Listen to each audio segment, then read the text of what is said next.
Ladies and gentlemen, can I please have your attention?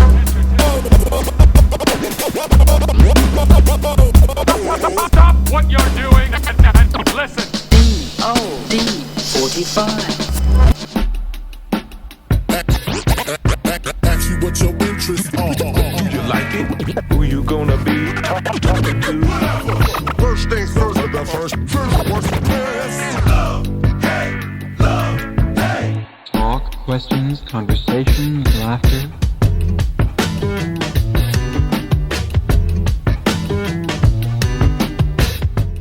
Hello, fellow humans. Hello, Adrian. How are you? Yo, Adrian, we did it. It's early in the morning here. Not way early. Yeah, we typically don't record this early. So I feel like I have morning eyes. I think I prefer it this early because then I still can get things done. Although if it was a weekday, I would be struggling. Yeah. Well, on a weekend, it's nice. Especially because I can just have my coffee and not have to go through all my regular morning stuff before I even get to my coffee. Because on the weekend, I do it differently. Anyway, we're looking forward to having a chat with OldBoy Rhymes, so stick around for that. But first, there's some items on the docket. Some things I want to mention. Buddy Peace. We got some new theme music for our dish segment from Buddy Peace. I love it. It's so cool. And yeah, when this episode's out now, you have heard it. So yeah, that's new music from Buddy Peace. Thanks. Well, I want to thank him so much because it's really cool. And what's really cool about it is it keeps up with, we got lucky with such great theme music from Mr. Dibbs. So when I asked Buddy Peace to make some theme music or if he'd be willing to, he seemed pretty stoked because he was like, yes. Well, it doesn't matter. I'm not going to speak for him. I'm just happy that he made the theme music. Yeah, it's really good. Yeah, that's really cool. And then for Sage's social media alert, that's a regular segment on our show. I've asked DJ Zol to do the theme music for that, and he's working on that. I can't wait to hear that from him. He's on tour, right? Yes, he's currently backing for B. Dolan. And we'll be seeing DJ Zol here pretty soon at, well, I guess when this episode comes out, we've been there at the Rhyme Fest. Been there, done that. Yeah. Also, one other thing Mr. Dibbs is doing, his segment has been changed from a question from Mr. Dibbs. We've changed it to Mayo or Miracle Whip. Mr. Dibbs' Mayo or Miracle Whip. And he's working on new theme music for that. So a lot of things happening for the DOD45 show. And all thanks to some of our favorite hip-hop artists, DJs, turntablists, whatever you want to call them. It's producers. We're lucky. I don't take that for granted. What's that face? Nothing. I say it. Okay. It's just my regular RBF. Well, I'm saying that we are lucky because I watch other people's shows and they're good, but they don't. I love the English podcast. All sounds like game shows. All of their theme music. Yeah, from the like 80s, early 80s theme show music. It's really fun. Yeah, I think you're specifically speaking of The Rest is Entertainment. No, all of them. Every single one of them. Well, maybe not the one with Lucy Beaumont. Yeah, maybe not hers. And Sam, that one's so great. Their theme music. And they're like not jingles, because jingles had a catchy. No, they're like they're kind of like jingles, but yeah, it's like a game show theme music. Yeah. But yeah, you're right. Here, listen. Can I play that? Yeah, I'm gonna play the theme music for one of my favorite podcasts right here. Sam and Lucy Beaumont's Perfect Brains. I got nothing but love for the boys from above. I'm talking God, Jesus, the Holy Spirit. The word is good, are you ready to hear it? God always finds you if you're feeling lost. Jesus died for you, he was on a cross. The Holy Spirit is the name of the game. It's Lucy and Sam's Perfect Brains. 1, 2, 3, 4, 5, 6. Oh, I've got nothing but love for the boys from above. Oh, yeah, that's a fun one. It's just like, it's great because you wouldn't use that as your theme music. It's perfect for them. Yeah. Oh, speaking of people making music, making theme music. One day, just recently, you were there, obviously, so I'm telling the audience, but our son Soul came in and asked me, or he put a thing out. We were all sitting in the house, and he kind of came in the room and said, I'm making a beat for new music if anyone wants to join me. And I kind of had some time off. I was just sitting there, and I was like, yeah, I want to do it. So recently I just made this song with our kids, with our daughter and our son Soul. And the song is called, I don't know what it's called, but our son made a beat, and then I just went into his little studio and just started writing down music to his beat and rapped. I haven't rapped on a microphone for probably, I'm guessing 20 years.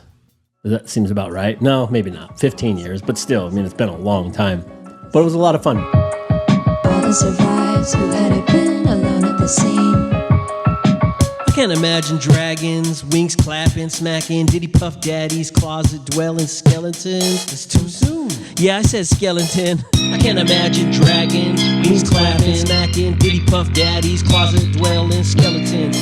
Yeah, I said skeleton. Look at that. It sounds like you had a hand in the music, because it doesn't sound like something Soul always would have put together. No. He was making something different than what he normally makes. He was like, I'm just gonna make a beat. So he made the initial part of the beat, and then I influenced with like, oh, you could put this in there and that. But no, it was all all his. The beat was pretty much there. I just added in some things. And it's, listen, people. I don't think it's magic. It was just fun. It was fun to collaborate with my children, because there was a time when our collaborations were just changing of their diapers. Okay. Hey, quick shout out to some of our affiliates: Underground Sound Magazine, Handsmade Collective, and of course Strange Famous Records. We also got a new affiliate, Grow Haven, out of Michigan. That's right. Yeah. The dude from Grow Haven came by our booth while we were in Ann Arbor. Mm-hmm. When I say our booth, at an art festival, and he came in and said, "Hey, I love the podcast, love your art," and gave me a bag of goodies, like a bag of shirts, and it was cool. Yeah, I didn't even get to see what was in the bag. Well, I can tell you what was in the bag. It was a bag of shirts and some of their premium cannabis. Fancy. Yeah, I mean, did you call it premius? Premium. Oh, premium cannabis. I'll go on record and say I don't smoke. I mean, I used to when I was younger, but it was a cool gesture nonetheless. I think that's fantastic. So we appreciate them. So now, they're an official DOD45 affiliate, Grow Haven. Check them out. They're in Michigan. So let's do it. We'll be right back with OldBoy Rhymes. First things first, the first what's Talk, questions, conversations, laughter. All right, here we go. Let's go into your dish. Your dish first, worse than thirst. How you feeling about what we're about to embark on? All good. Let's do it. Good. All right, let's hash this out. Time for you to dish out your first, worst, and thirst. Let me thank you again for taking time to join us for this discussion. All right, here we go. Let's go to your first. Who's the first rapper you're going to start major beef with? Tom McDonald, fuck you. Yes, awesome. Hate that guy. When was the first time you realized that our governments are shady? I don't think there was one aha moment. I was actually a very patriotic American kid growing up over there, but I vividly remember Colin Powell holding up the anthrax vial, trying to convince us to go to the war in Iraq and the weapons of mass, blah, blah, blah, blah. Yeah. Flash forward a little bit after that, and when I had been beaten down, as I told you, by a crowd of angry, hostile, anti-American people because of the war in Iraq, I started to realize where their anger was coming from. We'd been entirely lied and misled for totally different reasons to go into there.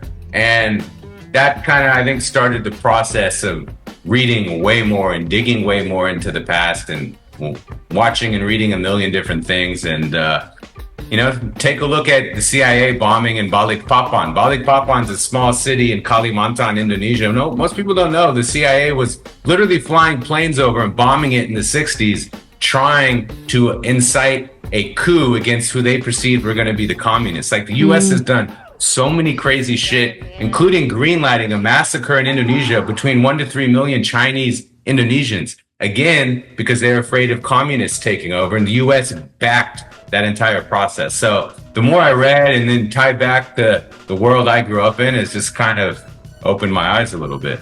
That was a long answer to it. No, that's a great and it's a great answer, and it always makes me when you know, it's no surprise why people are so suspicious of everything now. I don't know, and I don't know what the fix is. Academy Award winning documentary maybe 10 years ago is called The Act of Killing, and it's a documentary about that massacre in 1965. And I'd always heard about it growing up because my father was living in Asia at that point in time, and so I'd always heard about it. But when you would ask the average Indonesian, they hadn't even heard about it because the government schools wouldn't teach them about it. Even they didn't learn. So when this documentary came out, Indonesians were holding underground viewing parties for it. It ended up winning the Academy Award. But most people never heard like a massive, massive genocide that took place. But why would their government hold that back? I mean, they just didn't want people to hate the U.S.? No. Good question. So the reason is, and as he shows in that documentary, the people in power who oversaw that process of mass killing, those parties and their descendants are still the structure of power of Indonesia. So the way he frames it in the documentary is like, imagine if the Nazis didn't lose and they were still in power. And I'm not saying all these, you know, I know people, I'm not saying people in power in Indonesia are Nazis. Don't. Right. No. Yeah. Sure. I'm not trying to say that. But the power structure tied to that descended from that, and some of the things behind it still prevails. So that's why they weren't teaching it. Oof. Yeah. Heavy. Yeah. That's good information. Who's the first person you contacted for a feature? Zumbi of Zion I. So Zumbi's one of my heroes. Like, all of our friends growing up, like, literally a hero. A guy I know who I knew from San Francisco, who also happened to live in Bali, knew him, and he's like, they grew up together in Oakland. It's like, dude, you should hit him up. And I did, and I said I knew his friend, and blah, blah, blah. And he was as cool as you could imagine, and he checked out my shit and was super receptive and complimentary. And what's a trip is that he's on this album, and he recorded that verse with me probably, I don't know, 3 or 4 months before he passed away. And so now that Zumbi is coming out on this album, I don't know if they've got a bunch of things in the pipeline that he never released that they're going to drop at some point. But as far as I'm at least aware, this might be one of his last label released songs, and it's on my album. He's like my childhood hero. Yeah, that's great. I would say to people, one of the reasons you do have all these people who have agreed to be on your album, and the reason is because of what you make. Like, I guess what I'm pointing out is people don't just go out there and think you can get anybody on your album. Don't just reach out to everybody. I mean, whatever. Everyone says real recognizes real, whatever. Skill recognizes skill. People who have spent time doing that, even just with a quick listen, they can understand like what's going into a verse. I can tell when somebody knows how to write rhymes, or they're just, they're weak. Yeah. Yeah. Well, anyway. And that's what I was getting at. That's why you have all these people on your album, because they real recognizes real, skill recognizes skill. Who was your first celebrity crush? Jessica Rabbit. Oh, awesome. She was pretty sexy, man. Hey, dude, I was like super young when I first saw that movie. And Who Framed Roger Rabbit? Yeah. Yeah. And to be honest, I think I was like 4 or something. And I remember being like, cartoon rabbit. I can't say I'm into the cartoon side of things as an adult. I'm just saying that was the first one. Yeah, that was a good one. What was your first concert that you went to as a kid, or isn't it? This is probably going to seem totally out of left field, but I watched Alanis Morissette in Jakarta. Awesome. We just went to Alanis Morissette's concert just like 4 days or last week. Yeah. Dude, when I was a little kid, I definitely bumped Alanis Morissette, man. She was... How old were you when you saw that? Jesus, like 9 or something. No, I moved to Jakarta, so I was probably just when I was there, so 10. How awesome. It's when that song, Ironic, and Yeah. the other All one of with the that. teddy bear, whatever she was talking about. Like, yeah, When was the first time you were in an airplane? 3 weeks old. Whoa. Well, Right off the bat. Actually, then we were flying from Anchorage to Hawaii.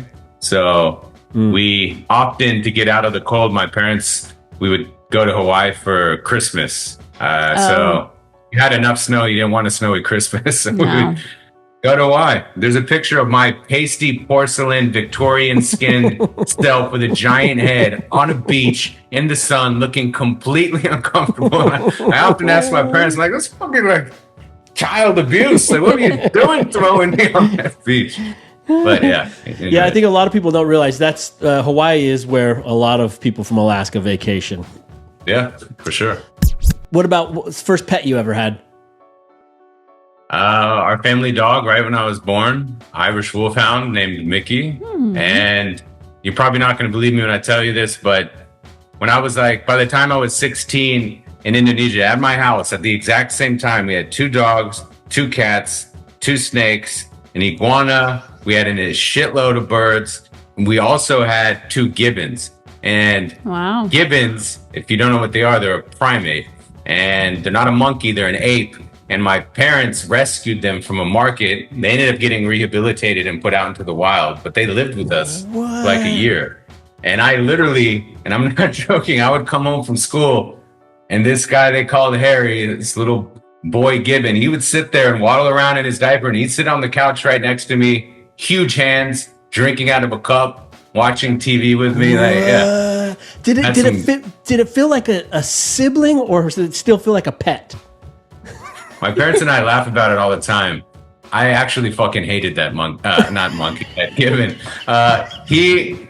He thought he was higher on the food chain than me because my parents are always playing with him and I was a kid out partying and getting in trouble and I was barely at home. So I'd come into the house and he'd like grab my dad and look over the shoulder and like they have these huge things on their neck that puff out and they make a lot of hooting noises. And he would grab things and throw them at me like. Yeah, we weren't friends, me and Harry. Yeah, that is odd, but that's He hated fantastic. you. That's a great story.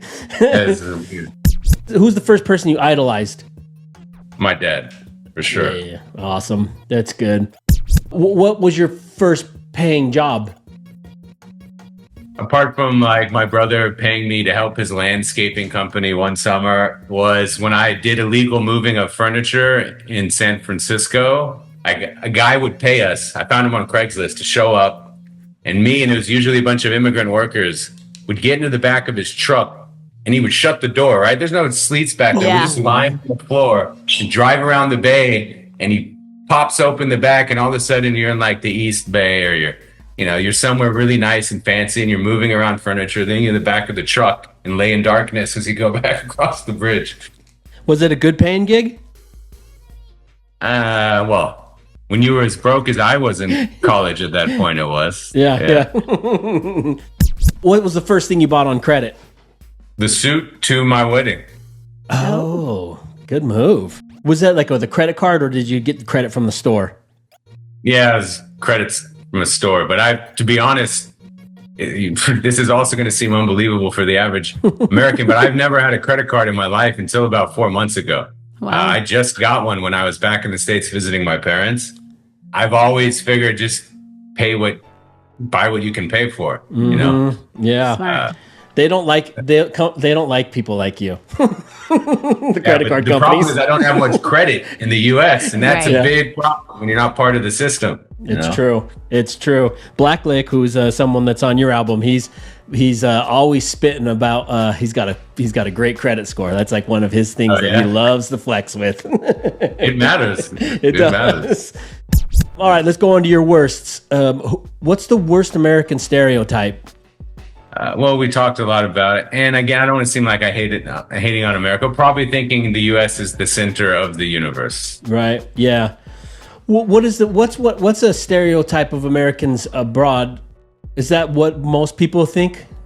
Most people think, yeah, I would say that. But let me give you we're doing worse, I know, but one thing I want to say that's positive about Americans, most places you go, they're happy to see Americans. Because we have that tipping culture, Americans actually very much appreciate service, and people are very happy to see Americans a lot of the times in that regard.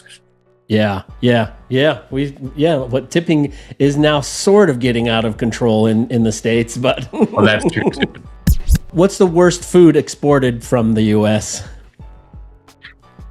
So if you haven't heard of it, you should look up something called SAD. That's the acronym, and it stands for the Standard American Diet. My wife is a nutritionist, so I know a little bit more about this, but what that is literally in the industrialized food system we've created in the States. And because people are shifting away from that, they want organic stuff and gluten-free, blah, blah, blah. It's now being exported to developing countries where they do not have that education. So the diabetes problem we have in the US, it's huge in a lot of developing countries because they'll go in there and buy all this stuff packed with fructose, corn syrup, and all these processed preservative packaged goods, and they don't know any better. And so a lot of these countries, diabetes and obesity is shooting because they're eating American junk food that's now being sold over here. Yeah, that sucks. I mean, that is one of the good things about America is that part of the education, being educated on things. Because that was in Samoa, a lot of people were smoking cigarettes because there just was not an education about like smoking's not good for you. But I don't think the average American knows how bad the food is for us. But like you said, like because of there is an awakening of that. Now the downside of that is now all that food is being exported out to all these countries that don't have the. Oh, that's same as cigarettes. You mentioned cigarettes is the same process. So in a lot of these countries, there was no regulation about marketing cigarettes to kids and selling cigarettes to kids. It's the same thing for food, cigarettes. Vaping probably now. Oh yeah. Yeah, actually. Yeah. Shitty. What's the worst human advancement? Mass consumerism or emojis? I wish I could stop using emojis. I use them too, man, but I hate when I reach out to my family member or friends and I share something personal that I'm enthusiastic about, and it's just like, thumbs up. It's like, thanks. Yeah. Well, everything I always say is like in a joking matter, so I always have to put a smiling face at the end because I don't want anyone to take me serious. Yeah, sarcasm doesn't translate unless you throw the emoji. Yeah. What's the worst sport in the Summer Olympics? Race walking. Is you know what race walking? One? Oh yeah, you can't run. You have to walk fast. Like the moms at the mall? Yeah.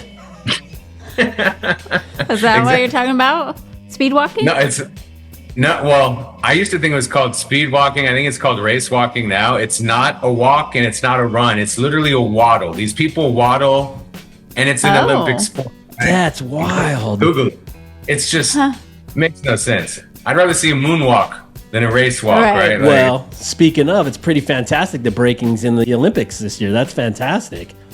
The amount of athletic capability it takes to really be a b-boy is insane, right? Absolutely. Yeah. I don't know if I'm behind this. What? Street skating, and because it just takes.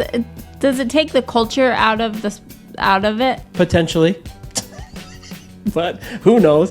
There's this comedian I love. He was wearing a shirt that says, "Skateboarding is a crime. Get out of the Olympics." Or something. I'm with that guy, maybe. And one of my best friends, I'll shout him out quickly, who I grew up rapping with. He was in my original rap group in high school. He became one of the best skateboarders in the world. American guy, also grew up with me in Jakarta, named Jack Curtin. Jack is now in his 40s. He was older than me, and he's still shredding, killing it. Yeah. Still killing it. Yeah, that's awesome. We had a guest on our show, Ron Allen, who was one of my favorite skateboarders. He's 62 and he's still out there shredding. It's fantastic to see. Yeah. What's the worst hairstyle? I mean, I think unanimously it's got to be the mullet, right? Do you ever see mullets abroad? Australians, you know. Oh, right. Australians, they have their version of rednecks. The word is bogan. Yeah. You go to Bali, it's full of bogans, and some of them rock the mullet. So, do Indonesians do a mullet? Maybe an odd, like punk kid who maybe shave his head and have some weird mullet in the back, something like some kind of punk scene thing. Where's the worst place to get lost? I would guess for me, despite having grown up in an island nation and I've got a lot of like ocean-faring people in my family, I'm terrified of sharks. Thank you to Steven Spielberg. Yeah. So that movie, I don't know if you saw it, it's called like Open Sea or some shit. It's a true story where that couple got left in the ocean when they were scuba diving by their boat. Oh my god. Yeah. And they're too far to swim to shore. And it was a movie about maybe what happened to them. And what happened to them was they got eaten by sharks. Like, I don't want to be lost in the ocean. Yeah, that's a great answer, man. I wouldn't even have thought of that, but that would be horrible. Because oh shit. Yeah, I'm terrified of that. Even being lost in the ocean on a boat would be awful. True. Yeah. There's a movie called The Drift. Did you ever see that movie? I don't know who's in it. Oh shit, I can't remember her name. It really doesn't matter, but they get caught up in a hurricane. Her and her boyfriend are out there on a boat, and they had it all figured out where they were headed, but they get caught in a hurricane. It's based on a true story, and it's gnarly. What's the worst kind of sandwich? Cucumber sandwich. I mean, what is that? It's so good. Maybe you're having the wrong cucumber. Maybe I think you have to put butter on a cucumber sandwich. No, I think you're supposed to put like a cream cheese. All right, we'll accept it. We'll accept your answer. So you put cucumbers on white bread? Do you actually do that? We do not ever have white bread. Yeah, wheat bread, but and we don't ever make cucumber sandwiches, frankly. One of my favorite people, he was the father of these kids that I grew up with, but he always made carrot sandwiches or cucumber sandwiches, and they were just delicious. Well, that's because they were fresh from his garden. Yeah, and true. You were a kid running around starving, and he was feeding you. That's true. Well, let's take his answer as it being the worst, though. What's the worst smell? So the memory it brings to mind is when I was really broke during that period I mentioned in San Francisco. Me and one of my skating homies who used to skate with Jack, we lived in literally an abandoned building on top of a restaurant, but the 2 floors above it were just dilapidated. Like nobody should live there. It was not safe. It was unhygienic. It was totally illegal. But we would pay like a couple $100 to live there. And our bedroom, me and my buddy, was right above the Indian restaurant called Naan and Curry. And I love Indian food, but when the floorboards every morning at 5 a.m., a bunch of Mexican guys, by the way, cooking the Indian food, and they're all listening to Spanish music while huge amounts of garlic and Indian, curry is like wafting up through the floorboards. It just became disgusting. It's all you could smell all day. And now that smell is just like ingrained as being that memory. Like, do you have like when you go into an Indian restaurant or something? Or when you're smelling curry, does that memory come back to you? I ate Indian food last night. I'm all good with Indian food. Yeah. I just mean, but is there a memory response to that smell? Like the extreme garlic when they're just starting to prepare, like too much garlic, and that scent that was on everything. We were broke, and this was a dirty, dirty place. I didn't even shower there the entire time I lived there. I would go to my girlfriend's apartment to shower. It was disgusting. That extreme garlic, definitely, I can smell it. What's the worst word? I have always had a bit of a problem with authority, and when people tell me I can't do something, so cannot is probably the word. What's your worst habit? My worst habit that I honestly am very much trying to work on is I am a friendly person, as I said, and all that, but I really get lit up quickly when somebody is condescending to me from a place of ignorance. Like when I know you don't know what you're saying, and yet you're condescending and being a complete prick at the same time. Like the combination of those two things just really gets me going. Like on the whole Gaza situation where people are talking and they literally, clearly have only been listening to the talking points that Fox or whatever has thrown at them, and yet they're being complete condescending pricks. I have to work on it. How does it manifest? Do you go red? How does that what will happen?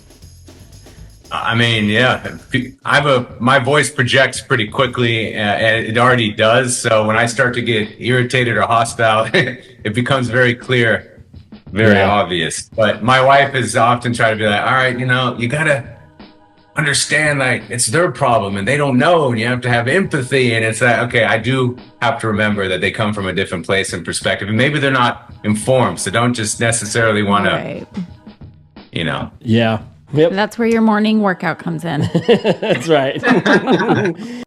All right, let's go on to your favorites. Where's your favorite country to travel to or in? I guess to. After nearly getting into a plane crash in a remote part of Indonesia and North Sumatra, like, travel infrastructure actually matters to me. Like, it's one thing, beauty, there's a lot of places I've been that are beautiful, but ease of travel, probably Europe. Like, I got married in Italy, and it's a super beautiful, beautiful country. Yeah, now that you mention that, it seems like whenever we hear the news of plane crashes, it's like in Indonesia or somewhere like that. Like it's the plane? Shit, I don't know. The safety regulations. Yeah, there's safety regulations different, or. The national airlines in Indonesia has improved a lot, but once you get out, it's a huge country, and the infrastructure and the 17,000 islands, right? Yeah. The infrastructure, once you get out to remote places, is going way back in time. And if you're interested, go on YouTube later, type in the world's most dangerous place to be a pilot. It was a BBC series. The entire first series was following these pilots who flew for an airline called Suzy Air in Indonesia, which is the airline that I was on when we nearly got into a plane crash. And what do they get paid well? I mean, why would a pilot want to do it? Well, their gimmick actually is that they have foreign, mainly Australian pilots, to try to get people to be like, yeah, extra safety. We got the Westerner flying the plane. But what they are is young guys who have no experience. They need to get their flight hours up. So they'll come and take a low-paying job, and they'll be marketed around. But they're flying in places with crazy weather. You don't have, most of these remote airports are like tiny little buildings that don't have a lot of technology, right? And crazy terrain. Like, yeah, there's a lot of, I've been involved in some of the response to helicopter crashes and plane crashes and stuff that have happened in that country. It's that's sketchy. Ugh. What's your favorite cuisine? Indonesian food and then Mexican food. Do they have good Mexican food where you're at? Hell yeah. Cool. Even in Bali, I'll shout out, well, maybe I won't say the place, but our friend who is from Los Angeles, like amazing, like just proper Mexican food in Bali, right? Everybody loves Mexican food. Yeah. Have you been to Potato Head Village in Bali? It is so random and a coincidence you asked me that. Yesterday, my friend from where I live now, which is a totally different country, she's in Bali for her cousin's bachelorette party, and they wanted to get in at Potato Head. And my childhood friend, who I'll shout out, Karina, she's one of the managers at Potato Head. And so I was just yesterday, like, getting her to make all the reservations for my friends. Because I love what they're doing with all the, how they don't throw anything away. They're recycling. They're really thoughtful. It's a place I would really love. Not just food waste, just everything. They reuse everything, and they have, I don't know, it's a thoughtful place, and it's a place I would love to go. And Erykah Badu just played there too. Who? Erykah Badu just played. Yeah. Yeah. My brother, out of my buddies, they're at that show. Oh, awesome. Well, it sounds like we have a hookup now, Adrian. Yeah, because aren't they like making their own chairs? They're just doing, don't they, like, isn't everything in there kind of recycled? I don't know. Maybe you don't know. But no, for Potato Head, probably. And, Bali has some cool things like that. Like, you can look up the Green School, which is in Ubud, which is the largest bamboo structure in the world. It's a school where rich Americans send their kids there because they do everything more naturally. They learn to farm and do all stuff like that. But the one downside to Bali, which most people on the other side of the world don't realize because they only see Bali through Instagram, is the traffic is insane in Bali. The infrastructure has not been built properly, and it became such a famous island. 6 million tourists visit it every year. That side of the island where Potato Head is, you can be sitting in. That's why everybody rides motorcycles to try to cut around it. You can be sitting in insane traffic for hours, and everybody thinks I'm going to just like white sand beaches and beautiful. You have that, but you also have the other side. So it's, you know. That's just how it is in most countries, though. You only see, people are like, oh, even just if you think you're going to Florida, they're like, oh, they're like, ew, Florida. Ew, Florida's right. It's my least favorite state in the United States. If you want to talk about least favorites, I've been to Florida at least 30. I got a lot of family there, but I didn't have the moneyed family on the coast. So we were in like inland Tampa and Confederate flags and rednecks, and I don't know, it just wasn't my thing. Agreed. It's my least favorite state. We have to go there every year in February and March, and I deal with it. But yep, I cannot stand that place. It's time to upgrade out of the pastels, Floridians. Yeah, or the pink and green. What's your favorite rap album of all time? It's really tough, you know. If it's for lyrics, it's got to be like Black Thought or Rakim or somebody like that. But in terms of the album that I've probably played the most start to finish, because I think every song on there is listenable and dope, is the ATLiens. Oh, yeah. What is it? Outcast, ATLiens, yeah.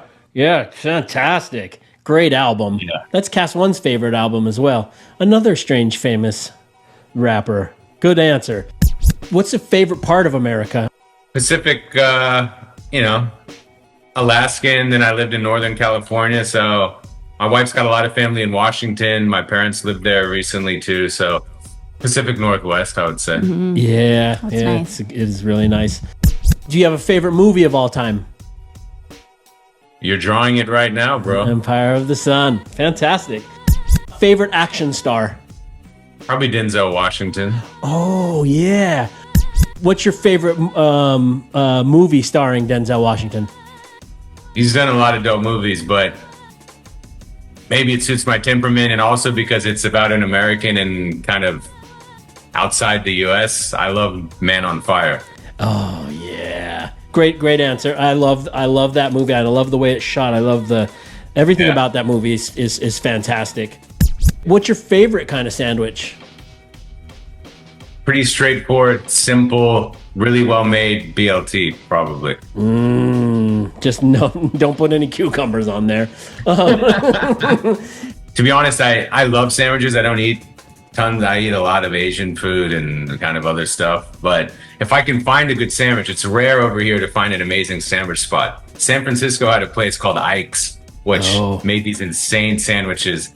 But yeah, probably BLT. Yeah, I guess you don't get a lot of what's an Asian version of a sandwich? Yeah, banh mi. What I should have said. Yeah, banh mi. Yeah, I should have said banh mi. Yeah. Banh mi's are amazing. Yeah, I forgot about a banh mi. Yeah. All right. So wait, you going to stick with BLT or are you going banh mi? Good banh mi is pretty. I'll stick with BLT. Yeah. Is there a BLT banh mi? You just created a chain right there, man. Sounds awesome. There's the fusion. Yep, there's the fusion. What's your favorite word? Nientatlo. Oh, and what does it mean? Everybody who knows what it means will laugh, and if you guys want to Google it, you can. Okay, cool. Awesome. You might need to spell it for us. No, we'll figure it out. Okay. I've already forgotten it. We'll hear it again. It rhymes with bend down low, I think. What did he say? Say it again. Nientatlo. N-G-E-N-T-O-T space L-O. Okay. Look it up, folks. We'll be looking it up right after this. And then your final favorites question. What's your favorite dish? Sop buntut, soto ayam, which is an Indonesian kind of, the first one's an Indonesian like oxtail soup. The other one is Indonesian chicken noodle soup, is like just on tiers above Western chicken noodle soup. It's insanely amazing. And if I had to do a sentimental dish, every time I see my mom, ask her to make, she makes amazing homemade chili, and so that's definitely the good old chili. Yeah, that's a good that's a old memory kind of a dish. Well, fantastic. Exactly. There you go, folks. We've been served, and I'm stuffed. Check, please. How do you feel about your answers? All good, man. I think. Good. Yeah. And is there anything that surprised you, or you just? It's really hard to choose the greatest rap album, right? Coming up with ATLiens, like that's not the greatest album, but it's one that I've played the most. So I can't. It's your come up with greatest album. Yeah, it's a good one. Yeah, it's a good one. And was that like your introductory to Outkast, that album? Yeah, I mean, I remember being, I don't know, like 12 or 13, and me and my buddies, we were already at that age starting to party a little. Jakarta was a crazy place, and we were, we would bump that album a lot. I have a lot of memories listening to that with my friends. Yeah, the first album of a particular group that ends up going big, I think that sticks with you. Mine was Southern Playalistic Cadillac Funky Music. That was their first album. That was when I first discovered. I was 12 or something, and I was wandering Chicago. My son Trey is partly named after Andre 3000. Oh. We were trying to think of names, and his song happened to come up on the TV, and I've always loved Andre 3000. Like, well, we can't call him Dre. And the number 3 has a meaning for my wife and I, and so we're like, Trey. Trey is the Italian word for 3. Oh, yeah. Because I was going to say, what about 1,000? But no, yeah. No, that's awesome. They already named him. Yeah, no, they already. Oh, yeah. It's already taken care of. Are there any answers in there that you think will be a surprise to people? Probably all of them. Yeah, people close to me, I mean, they know me, they know my life. So that's not, but, I hope it's interesting because I've got a lot of things I'd like to share and that I've been through, and obviously I can talk at length, so I probably talked your ear off. But no, not at all. And you got a good commanding voice. I like it. That's what I love about your raps. Not only are your lyrics, but you got your vocal pattern and everything about it's fantastic. All right. Well, thanks for serving us. We'll be sure to leave a good tip.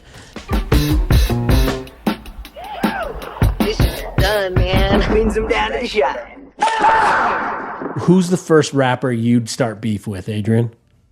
I don't like beef. I know, but it's what you do. Like, you can start beef with people, I'm not and then beef starter. I'm the neutralizer. That's why you're a vegetarian. I try to neutralize situations. Okay, fine. Sorry. What's the worst American stereotype?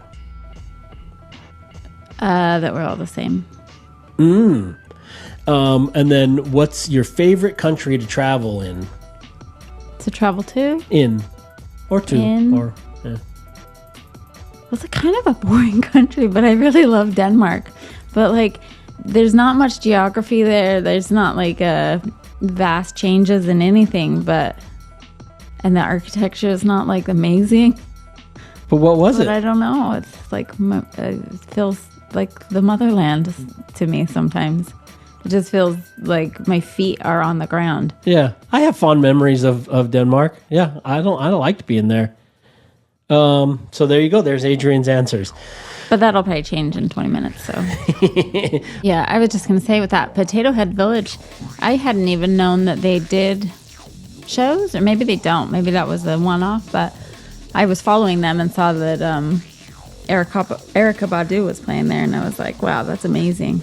Yeah, can you imagine? Is it like a restaurant then? It's a hotel, like it's a hotel-y thing, and they're just what I followed them for was the eco-friendliness of what they're doing, because it's an island, and they can't get rid of all this stuff, and they were upcycling and recycling, and it's just really cool. Yeah. But I didn't realize they did, full-on shows, and it was this, I didn't realize it was like a luxury. It's like a luxury hotel, I think. Yeah.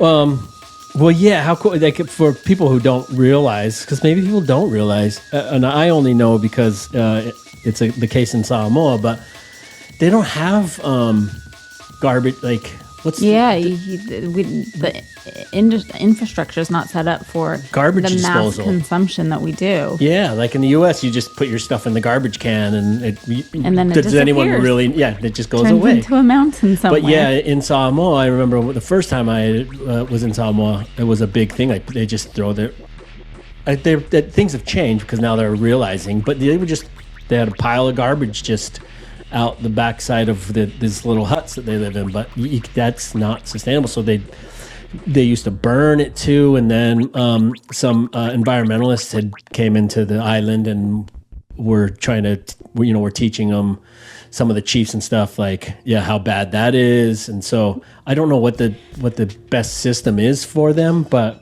it's a couple steps. I think as a society on the planet, we need to take several steps backwards and just, how they're still making baskets in Samoa out of leaves, and just I'm not saying that we all have to sit down and start weaving leaves together for going grocery shopping, but we do need to look at how much we consume and how much waste is with, because even the products that are marked as healthy and good for you, and they're the same size box with like probably 20% less product, and they're $5 more, but the waste is the same. Yeah, the industry though is not. I hate to be a nihilist. I think that's the word, but boy, there's so much money in that who knows if we'd ever get out of there. Well, but yeah, I'm glad that you mentioned that though. Yeah. Just both of them. Well, I think people in America again don't, or people in what do you call it? Western world don't realize garbage. It got to go somewhere.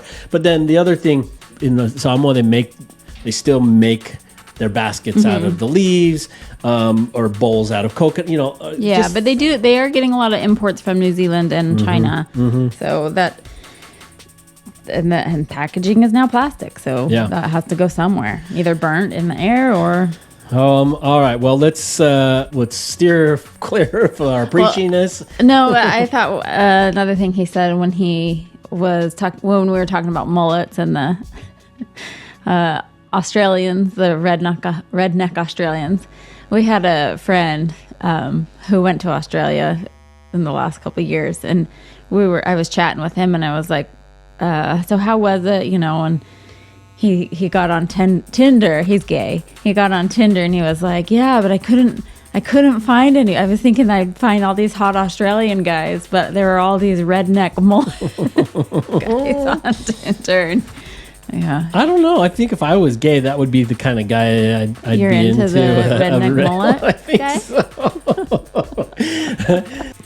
What about having a gibbon? A gibbon around? Aren't those the black ones? No, with the long tails. Oh, I thought the gibbon. I was picturing the orange ones. I was trying to look it up, but I have zero service. Yeah, so wild. What a great story. Loaded with stories. What a great episode. All right, here's some videos I'm going to share. This first video. This is a video from somebody I follow at Seabass Jokes. This guy's named Sebastian Fowler. He tells jokes while standing up on his bike. But look at this video. This video is crazy.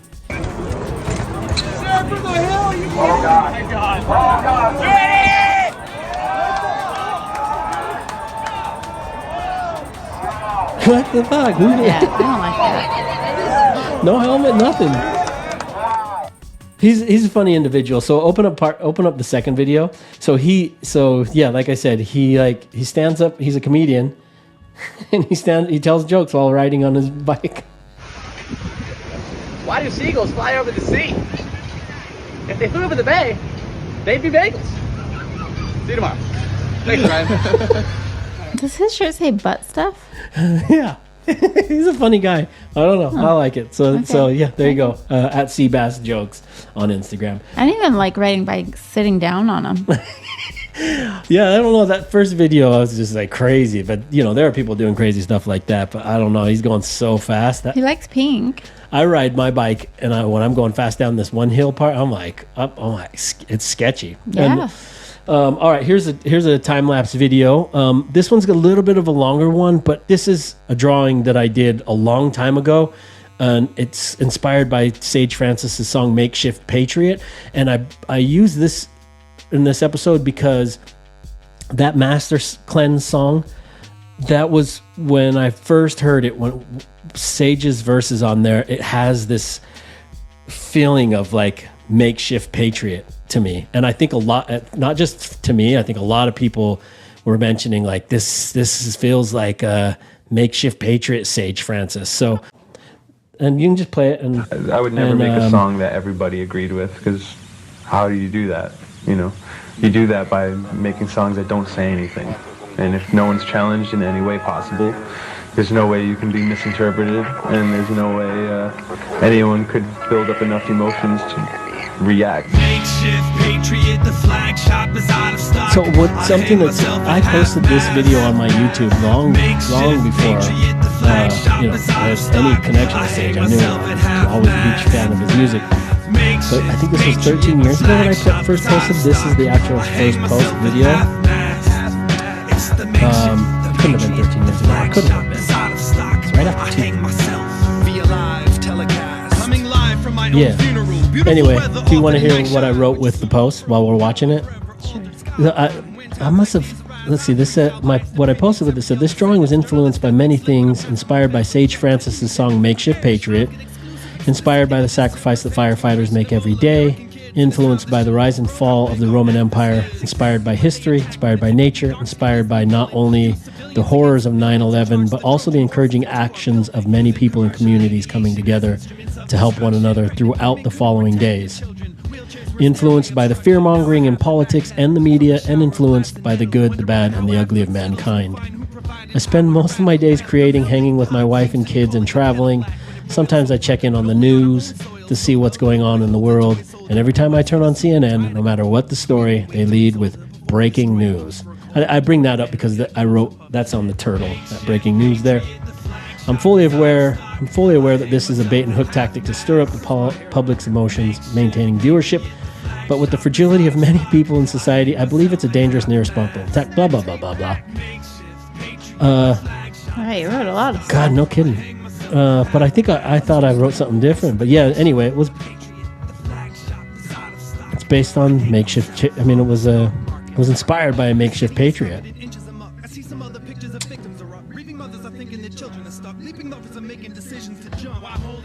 I edited in some interview footage of Sage Francis on RT, discussing his POV regarding makeshift patriot. Oh, this is how I finished my post.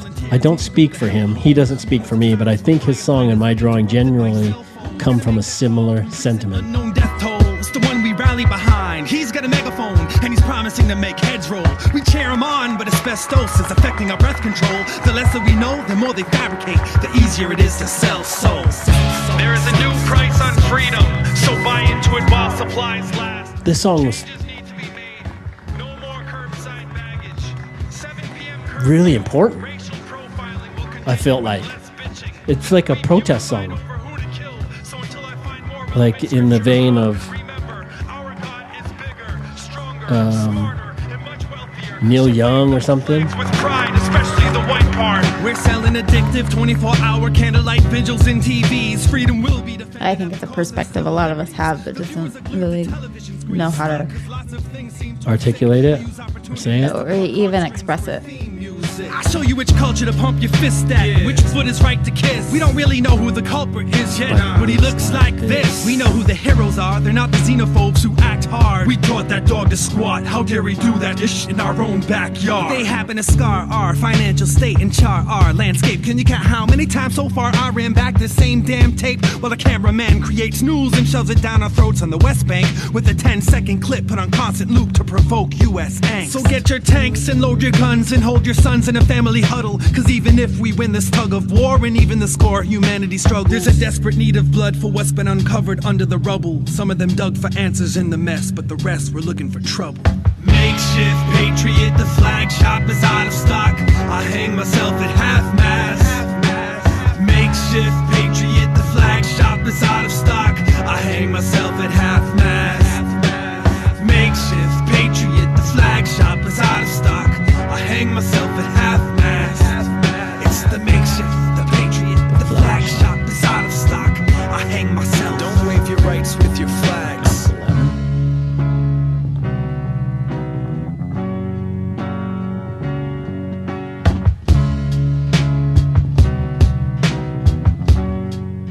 Well, this was before Reels. Now I. It was back when Instagram was friends and family only. Deeply resonated with me in articulating my frustration with media and politics. That song was called Makeshift Patriot. It was written by an incredibly talented hip-hop artist named Sage Francis.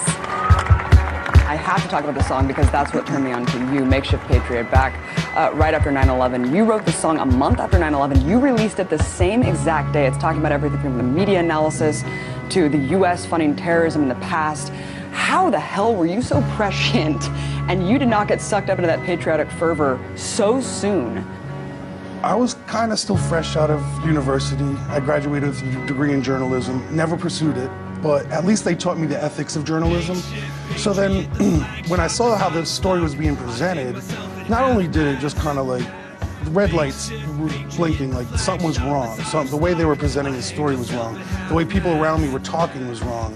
It's like people were just nasty and very scared. And I was scared too. I mean, I remember being very scared. But I was scared of not like a Muslim terrorist mostly. Like I was scared of what people were doing around me. I wanted to document the fear of the whole thing, of everything. Because I know those moments get washed away. I think history gets rewritten so often. I was like waiting for someone else to come out with the song. I was like, who's gonna speak on it?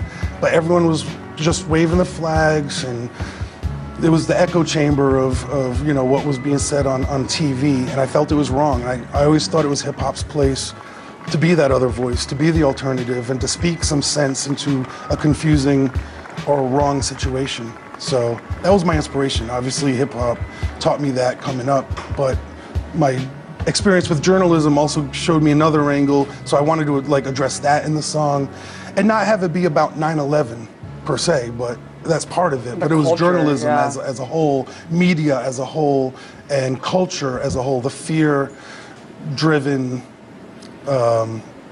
populists who just were like willing to do anything. The shock doctrine type stuff. Yeah. No, it really spoke to me, and thank you for writing. I know that it was deemed really controversial, which is insane because all you're doing is dropping these hard truths that no one else wanted to really speak at that about. Time, I was wondering what was going to happen. Sage has been on it. Sage has been doing this.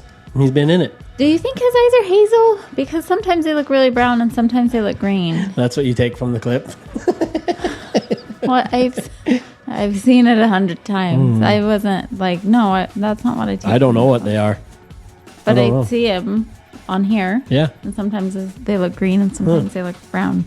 Yeah, I don't know. Yeah, well, Sage is on it. That was a drawing I did a long time ago, but that I wanted to use it on this episode because I already explained that. All right, one quick video. This is a video clip from my phone. Had a very interesting discussion because I walked over, not gonna lie, Ty, saw the art, get out of the camera's way here. I thought we were gonna have to go dark for a second. It's like, but you explained it very well. Talk to me first just about what inspires you to paint. Tired of people saying stuff like that. I know, but listen to this. Usually when people see my work, they immediately think that it is dark, but I'm not necessarily a dark person. I'm just kind of figuring some things out. The style of work that I use, I've been, putting myself, trying to follow this. There's a duo. They're called. It's a duo called Sal Governale and Richard Christie. They're fantastic artists, but I've been trying to make my work just like theirs. Not just like theirs, but I've been working for their style. But it's all ballpoint pen drawings with water. I think it's only funny for me, maybe, but I remember it. Sal Governale and Richard Christie are people who work on the Howard Stern show, and that was a live interview for a show I was doing in Michigan, and just as a joke, I dropped in Sal Governale and Richard Christie on it, and I think show which has what? Never mind. Well, it's just the journalist. The journalist has no idea. Okay. But yeah, it's basically it's the equivalent of yelling Baba Booey. But I don't know. But one of the people who follow me, they've recorded that interview while I was on there and sent it to or posted it on my Facebook. So that's been in my phone forever. No, I think I recorded that. No, were you at home when it happened? Well, it was at the hotel. At the hotel. Oh, because was it not? I thought someone recorded it and sent it to me. Either way. Yeah. Anyway, I play the video because I did a Howard Stern equivalent of yelling Baba Booey, but I was being interviewed, and I dropped to Sal Governale and Richard Christie, which is funny to me. All right, here's the final video. This is a video from the internet. Speaking of making movies.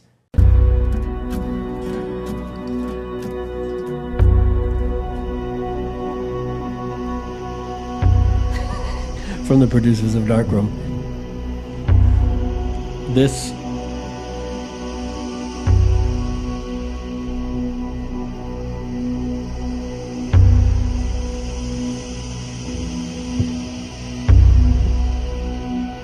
mind you, this is long before all these westerns or these new kind of modern westerns are out.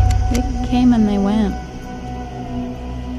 Or like Yellowstone, the TV. Now it's on TV. The westerns. So this is a trailer for what was going to be my next movie after the movie Darkroom, a movie called A Man Afoot. And I wrote screenplay, everything. It's based. It's a cool script. It's based on a Johnny Cash song. I haven't read the script in a long time, but Vaqueros or something. Yeah, it has the Vaqueros in there, and yeah, it's a cool.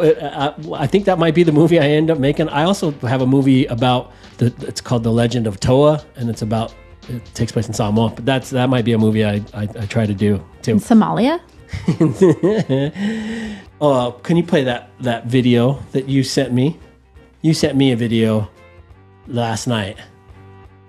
Oh, we shouldn't play this because I was reading the comments. So was and I. There were so many people like going, "Oh yes, this is the answer." Oh no, yeah, but then so that one brain docs. And then I was like, "Can I unsend?" And then I was trying to figure out how to unsend it because I sent it. Yeah. But I think it's interesting. I think it hits on something. And like she's like, "Oh yeah, they're like anti-vaxxers." Yeah. Well, this is what I wanted to comment on. I think we should play it. I mean, and whatever. If people don't want to get vaccinated, fine. Well, I know, and that's kind of that's what happens. Everything's so black and white. That's what OldBoy was even saying. He's like not anti-vaxxer, but there is a real thing about that statins that's real. Well, and the pushing drugs. Yeah. Like all of the commercials. I can't even believe the commercials when we watch TV in the hotels. Almost every single one is a pharmaceutical commercial. Well, I know, and that's what I'm getting. So that's why I just thought it was interesting when OldBoy brought it up. I knew this was the video I was going to play. So I really wanted to unsend I know. after I sent. I was like, the reason it's interesting, I guess. And it sucks that it got me. It made me stop scrolling. But people don't know what we're talking about. Okay, here we go. 40 years ago, it was perfectly fine for a cholesterol level of 300. Now, has everyone got that? 300. What are you told today if you're 300? Last year in Maryland, I was talking to a lady in her 70s who was a pathologist. She said, I used to do all the testing on blood cholesterol levels. We considered a cholesterol level of 350 perfectly fine. What are you told today? It can't go over 190. Am I right? What do they want you down to? 150? Do you know the fattiest organ in the body is the brain? And cholesterol is used to protect the brain against chemicals, heavy metals. We've been deceived. And the cholesterol-lowering medication, its side effect is dementia, muscle wasting, Alzheimer's, breast cancer, vitamin D deficiency, because our sex hormones are made from cholesterol. And if we don't have enough vitamin D, we can't get the minerals into our bones to have strong bones. So what have we got now? Osteoporosis. It's all about precision balance. We need that cholesterol. Framingham Heart Study, been going for 40 years, set up to prove that cholesterol causes heart disease, still hasn't 40 years later. But you know what it did show? People with high cholesterol levels don't get Alzheimer's. Now, do you need a moment's silence to digest that one? So I think this might be not good to be sharing. Well, this is the thing though. Here's the thing why I did want to share it. So Adrian shared this video with me because I have high cholesterol levels, but I eat. Well, I've always felt I've known about what was considered high back then. I know things are different. I've always had a feeling about, there's a good cholesterol, there's also bad cholesterol, blah, blah, blah. I've always had a feeling that I believe their numbers are equated so that they can push statins. Yeah, that's why I shared it with you. Yes. Because you're always saying, like, I don't know. Yes. I'm not a anti-vaxxer. I'm not any of that. I don't know who this lady is. But see, here's why I do feel comfortable sharing. I'm not going to mention who they're from. But it's just an interesting point. And I think one of the problems that we have in the world now is everyone just hears somebody, they don't know, they hear that and they go, oh, well, that's how I believe. Oh, that's it. Yeah. Instead of going like, so what I did is I went and started reading the comments. And some other people had posted and said they talked about the people, and I was learning. Yeah, did you read that. the one where it said like, my dad died of dementia and his cholesterol was like a 300? Yeah. And then some people went and commented on that and blah, blah, blah, blah, blah. Or died of a stroke. It's all these people speaking into the echo chamber of, and they're all, but do any of them really know? No. But I do know, well, I guess I don't know, but I have seen the documentary about the statins thing, that doctors, people are getting paid, like they were getting kickbacks for pushing the statin. Of course. And I was, when I was like super healthy, I still believe I'm still real healthy, but when I was running and I was in great condition and my numbers, it came up high, and I remember the doctor tried to put me on statin. I was like, no. And I was explaining my diet, my running, all my regimen. Anyway, I don't know. I just thought it was interesting because OldBoy brought it up. Well, listen, when we would go into the doctor's office, like the last 10 years, now it's not this way, but there was all of a sudden this form you fill out. You go in and they said, what kind of pain are you in? Right. And that's not even a question I had. Like, I wasn't even in pain. Like, why would you make me even think about what pain I'm in? And then they were just giving everybody Oxycontins or whatever. And then we have this whole opioid crisis. That doesn't happen anymore. You don't just walk in and they ask you what pain you're in. They ask you a whole bunch of other things. But it is interesting to see like what they're pushing. And and I think it was a good opportunity for people to also go to not, I know people are like, get so pissed off about anti-vaxxers and everything, but I mean, you can see why. I mean, I know. We're, as a society, we're primed now to like, how can you believe anything? I know, the suspicion. Yeah, there's suspicion everywhere. So yeah. Anyway, again, I'm not an anti-vaxxer. I was vaccinated. I felt, if you know my opinions on everything that was going on during the pandemic, I felt like we needed to do something. I was trying to save lives. Who knows? Yeah. It was a perfect cocktail for the government to do all kinds of crazy shit and whatever. Okay. But I would just suggest people maybe want their tetanus shot. Just well, I mean, that's the thing, like same with like tetanus. What's the other one that we don't have anymore? The comedian said it was funny. Polio? Yeah. Oh, yeah. It was Jimmy Carr. He was like talking to a guy. He in one of his stand-up bits. He's like, "Is there anyone in here that's an anti-vaxxer?" And one guy goes, "You!" And then so Jimmy kind of goes in on him and starts asking him questions. He's not making fun of him. And then he goes, "Do you know anybody with polio?" And the guy was like, "No." And then they just laughs. Yeah. Okay, yeah. All right, everybody. It was a nice episode with OldBoy Rhymes. Be sure to pick up OldBoy's music at strangefamousrecords.com. Follow him on Instagram at OldBoy Rhymes. His album that's out now, it's called The Sane Asylum. Middle finger to X, Twitter rags, DOD45.com or DOD45 Show. All of our podcast updates are on at DOD45W. For more in-depth information, go to DOD45.com. Like, share, subscribe, review, all that stuff, please. It does help us land future guests. Adrian, do you have any final words? Goodbye. Okay. From all of us here, I'd like to wish you happy drawing, happy conversing. Thanks for conspiring with us, and please pick up after your pets, people. We're out of here. Peace. DOD45. Thank you for joining in on yet another episode of the DOD45 Show. Please hit the subscribe or follow button so that you never miss an episode. You can even go one step further by leaving us a review on the YouTube stream or on Spotify, Apple Podcast, or wherever it is that you stream our show from. You can find me at Art by Ty on all the socials or at artbyty.com. And if you'd like to follow the DOD45 Show on social media, we're at DOD45W on Instagram, or you can go over to our website at DOD45.com where you can shoot us an email, join our mailing list, and watch all of our past episodes. Consider joining us for a live chat on the YouTube premieres of episodes every Wednesday night at 8 p.m. Eastern. Peace.